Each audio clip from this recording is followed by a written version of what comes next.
Invocação do Mal sempre foi pra mim um dos melhores exemplos de como fazer um filme de terror pipocão mesmo, muito bem feito. Porque se desse pra pegar o conceito de um trem fantasma, de um parque de diversão mesmo, sabe? E transformar isso num filme, esse filme seria exatamente Invocação do Mal. Um filme que tem uma trama relativamente simples, né? Que não quer complicar demais as coisas e que usa de diversos, diferentes recursos e elementos ali pra criar cenas assustadoras como se fossem diferentes salas numa atração de parque de diversão mesmo. Então tipo assim, essa aqui vai ser a sala da Annabelle. Nossa, olha que momento tenebroso que você vai ter com o bicho. Agora depois você vai entrar na sala da freira. Uau, que momento tenebroso você vai ter com a freira. E tudo isso amarradinho numa jornada simples, tranquila e que dá espaço pra esses bons momentos de susto e de tensão que o filme vai criando gradativamente, sabe? Porém, meus amigos, todos esses elogios aí que eu acabei de fazer se limitam, infelizmente, aos dois primeiros filmes, né? Porque tudo que surgiu dentro desse grande universo de Invocação do Mal depois dos dois primeiros filmes foi bastante complicado, né? Os filmes solos da Annabelle, os filmes solos da Freira, a Maldição da Chorona, a Invocação do Mal 3 foram experiências fraquíssimas, e isso quando elas não eram completamente detestáveis. Então fica aqui a questão, por que será que existe um padrão tão grande de diferença na qualidade desses projetos todos? E bom, eu vou responder isso pra vocês no vídeo de hoje, né? Bem como eu vou falar sobre a minha experiência com esse novo filme da franquia, Invocação do Mal 4, O Último Ritual, que eu assisti na noite de ontem numa sala de cinema que tava lotada, e que eu acho que eu já tenho pensamentos o suficientes pra sacramentar se esse último ritual está na lista dos bons filmes da franquia ou nos cocosentos da franquia. Então pra quem não me conhece, eu sou o Rafa Camargo e esse é mais um episódio do quadro Refils e eu convido vocês todos pra virem comigo nessa jornada sangrenta e ritualística, porque sem mais delongas, solta a vinheta e vamos nessa!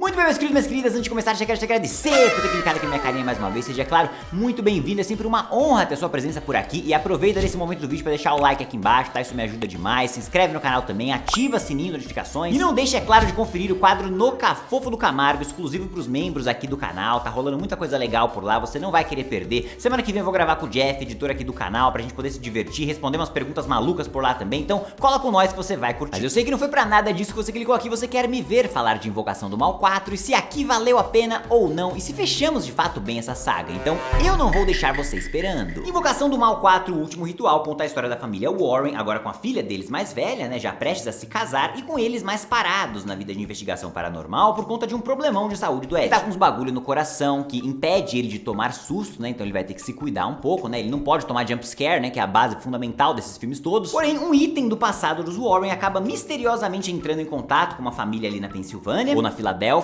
confesso que eu não me lembro exatamente onde que é agora, mas é um dos dois lugares. E esse item amaldiçoado começa a atacar o terror na vida da família, que pede ajuda dos Warren pra salvá-los daquela importunação demoníaca, mas mal sabiam os Warren que esse item voltaria a assombrá-los mesmo tantos anos depois. Bom, meus amigos, vamos lá. Já respondendo a primeira questão que eu levantei aí na introdução do vídeo, né, o porquê que eu acho que tem tanta diferença de qualidade nesses filmes que foram sendo lançados ao longo da franquia, porque a resposta pra isso é bem simples pra mim, galera. É puramente o fato de que o James Wan, o criador da franquia, né, o roteirista e diretor dos dois primeiros filmes, não se importando em passar o legado do que ele criou adiante, tá ligado? Então, da mesma forma que ele fez lá com o Sobrenatural e com Jogos Mortais também, o cara não tem problema nenhum de desenvolver um universo, desenvolver uma mina de ouro e depois vender, entregar na mão de uma outra galera ali pra seguir com o legado que ele iniciou. Uma estratégia que, assim, não dá pra negar que deve encher o rabo do cara de ganhar dinheiro, então comercialmente ela faz todo sentido. Mas, por outro lado, acaba comprometendo um pouco o padrão de qualidade estipulado pelo cara quando ele começou tudo aqui. E é por isso que a gente dificilmente acha um Jogos Mortais tão legal quanto o primeiro, ou um Sobrenatural tão bom quanto o primeiro também, ou é claro, como que nos importa aqui, uma Invocação do Mal tão da hora quanto a jornada pela qual o Sr. Wan nos guiou pelos seus dois primeiros filmes. Uma verdadeira experiência, na minha opinião, quase que perfeita se a gente pegar o objetivo da obra, que é ser um filme de terror pipocão, um filme de terror popularzão, pra galera, pro povão. E eu acho que ele sucede demais, cara. Aqueles filmes sabem exatamente o tipo de filme que eles são, e naquele tipo de filme que eles querem ser, eles atingem o resultado que eles querem atingir. E eu respeito muito isso. Porém, quem assumiu o terceiro Invocação do Mal, o filme da Chorona lá, os filmes da Freira e agora esse quarto filme aqui,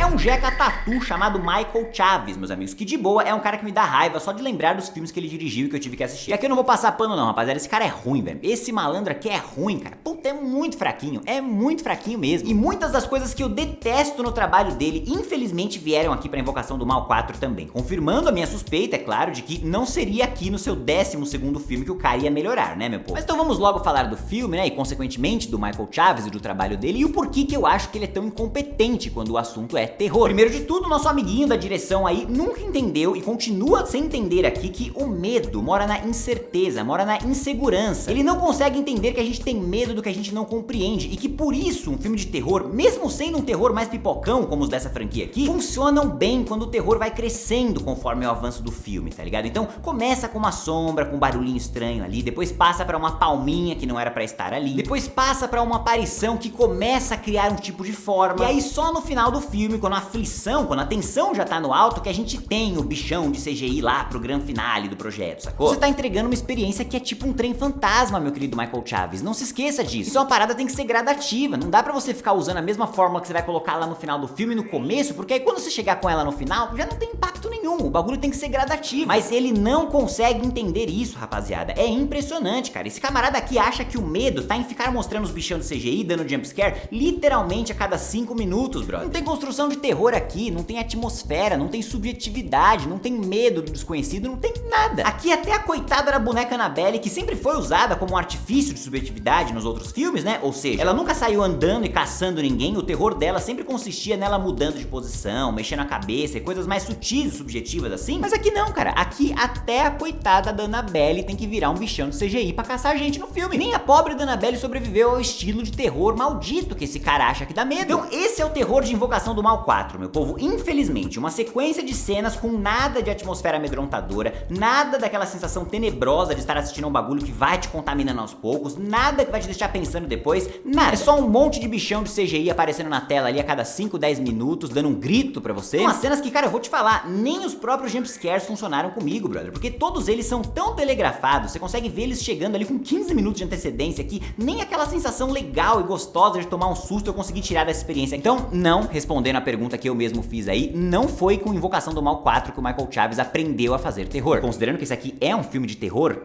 essa é uma crítica muito grave pra gente analisar o projeto, né? Mas além de ser um filme de terror, né, meus amigos, Invocação do Mal 4 também se propõe a ser uma outra coisa, então vamos ver se essa segunda coisa aqui ele conseguiu acertar. Porque estamos falando do último filme do casal Ed e Lorraine Warren, então o filme é uma espécie de despedida também pra dupla, uma dupla muito importante, muito marcante pro cinema de terror, né, com um suposto caso ali que eles falam que foi tão perturbador que encerrou a carreira deles pra sempre. Então será que nisso ele conseguiu suceder, né? Será que pelo menos essa parte da proposta ele conseguiu entregar pra gente? Eu te respondo, cara, sim e não. Sobre ser o caso mais perturbador de todos, olha, balela, meu povo, baita ponto de marketing mentiroso aí, porque esse caso aqui foi tão fichinha quando em comparação com o primeiro e com o segundo, que eu não consigo encontrar nada aqui que justifique os dois terem encerrado a carreira, se aposentado por conta dos eventos que rolaram. Se fosse pra desistir com algum caso, tinha que ter desistido lá no segundo. Não é nesse aqui que você tem que desistir, não. Eles até colocam aquele papinho furado de que o Ed não pode mais tomar susto, de que ele tá com um problema no coração e tal, mas nem esse ponto é levado a lugar nenhum por esse roteiro, meus amigos. Agora, na segunda parte da questão, que é esse lance da despedida, né, eu vou te falar que eu até gostei da forma com que ele caminha, com que ele escreve o encerramento dessa dupla tão importante. A última sequência é uma espécie de uma grande homenagem ali a tudo que esses filmes construíram ao longo dos últimos anos, e eu, por ter feito parte dessa história, né, acompanhado tudo, não tenho como negar pra vocês que foi muito legal ver aquela galera reunida ali mais uma vez pra celebrar tudo que foi feito nessa jornada. Gostei muito também da maneira com que o texto às vezes trabalha um outro lado do casal Warren, que não é o lado de investigador paranormal. Então o Ed na versão papai ciumento ali, a Lorraine numa versão que ensina a filha como conter as habilidades dela ali, os dois até como casal mesmo, porque esses dois atores nesses papéis têm uma química absurda e eu acho que isso ninguém vai discordar de mim. Tanto que eu reassisti o primeiro filme há pouquíssimo tempo, coisa de 4, 5 dias aí, e é loucura como desde lá a química dos dois é absurdamente crível, tá ligado? Esses caras nasceram pra esse papel e juntos em tela eles funcionam muito bem. E aqui nesse filme não é diferente, os dois juntos estão muito bem, eles como casal funcionam demais, eu compro a ideia deles ali e o texto até que trabalha bastante deles ali, da personalidade dos Warren. Porém, por outro lado, né, meus amigos, esse mesmo ponto de elogio aí que eu acabei de fazer acaba também se tornando uma crítica quando o roteiro do filme acaba meio que virando dois filmes em um só, tá ligado? Então tem um drama familiar ali envolvendo os Warren e a filha deles, mas também tem uma outra trama de uma família sendo atormentada por um objeto maligno lá. Esses dois filmes não tem muita relação um com o outro ali por um bom tempo da duração do projeto, e até o tom deles é muito diferente. As coisas não casam. A montagem do filme vai colocar uma cena de possessão ali da menina cuspindo vidro na família possuída lá, e aí corta pro Ed jogando ping-pong, tipo assim, o que tá acontecendo, filme?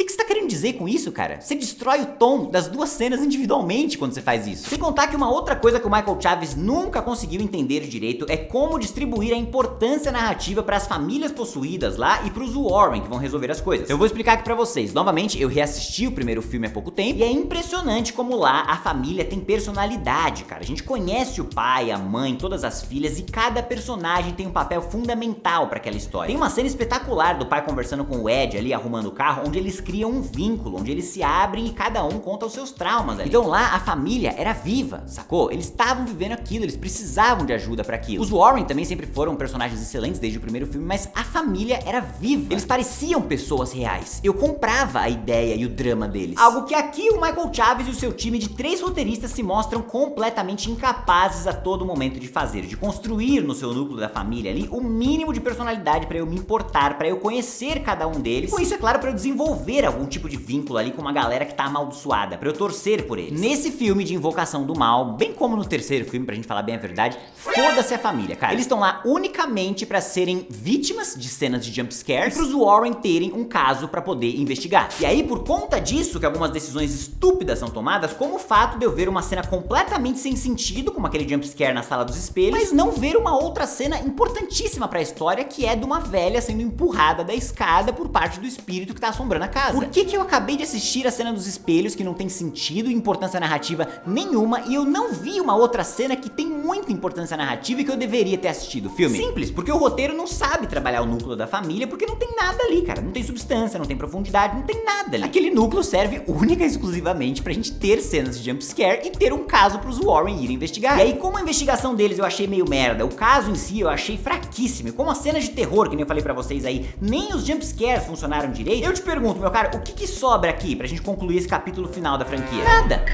Ou pelo menos muito pouco. Sobra a despedida legal que eles deram pros Warren ali, sobra um epílogo maneiro que eles colocam ali sobre o futuro da família, mas meio que só isso. Meio que 10, 15 minutos de um filme que tem um total de 2 horas e 15 de duração. Então isso diz muito sobre o filme, mas também diz muito sobre mim, meus amigos. E diz que eu não sou nem um pouco fã do trabalho desse assassino de terror chamado Michael Chaves. Mas esse pode não ser o seu caso, meu caro. Vai saber. Se você curte, se você sente medo ou se divertiu com a fórmula lá usada em A Freira ou A Chorona, talvez você encontre mais disso aqui e talvez a sua experiência seja melhor do que a minha. O que eu sei é que pra mim esse estilo de terror aqui não chega nem a ser terror, cara, porque eu não sinto nada assistindo isso aqui, cara. A gente tem um conjunto de sequências escuras que terminam com um rosto gigante em CGI aparecendo na tela, sem nada de história pra eu me apegar, sem nada de personagem pra eu sentir medo de morrer, sem nada de sombrio ou perturbador pra eu ficar imaginando ou pensando depois. Não, isso ficou no passado. Não tem absolutamente nada disso aqui. Toda aquela magia da palminha foi desaparecendo ao longo dos anos e não sobrou nada daquilo aqui. O que se salva nesse projeto pra mim é o encerramento dos Warren e a visão que a gente tem ali diferenciada por um lado mais íntimo e mais pessoal deles, por além de serem investigadores, mas isso é muito pouco, em termos de duração mesmo, isso é muito pouco perto do todo que o projeto quer entregar. Sendo assim, como o filme individual eu achei bem fraco, não achei terrível, não achei pior que o último, por exemplo, mas eu achei bem fraco. Agora, como conclusão de uma franquia tão importante na história do cinema pipocão de terror, eu acho meio triste a gente pensar que só tivemos 15 minutos do filme que de fato é feito jus a essa promessa de concluir a jornada da dupla com louvor. Porque pra mim, Invocação do Mal 4 tá ali no mesmo nível do terceiro, apesar de eu achar um pouquinho melhor, mas assim, também é um tiquito de nada melhor. O terceiro é um cocô, esse aqui é um cocô gourmetizado, sei lá. E justamente por conta disso, eu diria pra vocês com tranquilidade que não existe prioridade nesse camarada aqui, meus amigos. Seja você um fã do terror ou não, muito pouco você vai tirar dessa experiência, e por isso eu jogaria ela lá no final da lista. E agora, é claro, eu quero saber de vocês, meus amigos. Já assistiram Invocação do Mal 4? Gostaram? Não gostaram? Comenta aqui embaixo pra eu saber. Esse estilo de terror te agrada ainda? Comenta aqui que eu quero saber também. Então, se você curtiu esse vídeo, não se esqueça de deixar o like aqui embaixo, se inscrever no canal e ativar o sininho de notificações. E muito obrigado pela audiência de todos, e até a próxima!